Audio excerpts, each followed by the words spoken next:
Digital studio. तो उन्होंने कुछ जवाब नहीं दिया। तो थोड़ी देर बाद फिर पूछा कि महाराज जी आप जवाब क्यों नहीं दे रहे हैं?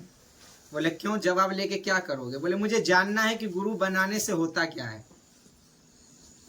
तो उन्होंने ये बात सुनी कि क्यों गुरु बनाना चाहते, बोले जानने के लिए। ये सुन करके महाराज जी ने बड़ा सुंदर जवाब दिया कि बस इसीलिए गुरु की जरूरत होती है, जानना ही है।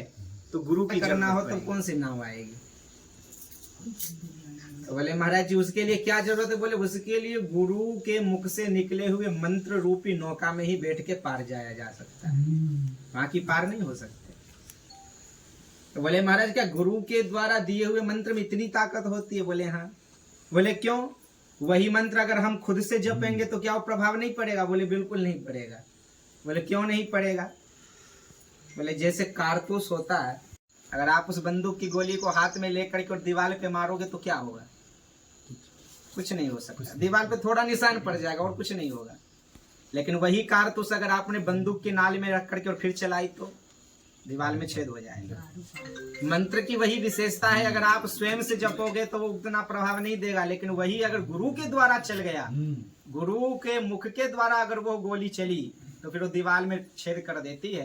तो वैसे ही हमारे जीवन के पाप ताप संताप जो भी हैं, जब तक गुरु के द्वारा दिए हुए मंत्र का जाप नहीं करोगे तब तक वो पाप नष्ट नहीं होगा, तब तक हम भव से पार। आज गुरु जी स्वयं यहाँ पधारे हुए हैं और हम सब लोग, आप लोग आनंद ले रहे हैं। ठाकुर जी की तो बड़ी कृपा है ही आप लोगों के ऊपर। आप लोग इतने आनंद से इस गांव में एकता के साथ रह रहे हैं।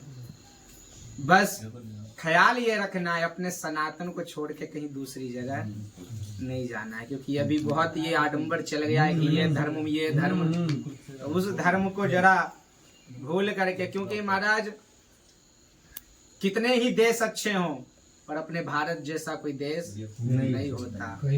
किसी की माँ कितनी भी अच्छी हो लेकिन अपनी माँ जैसी माँ नहीं होती।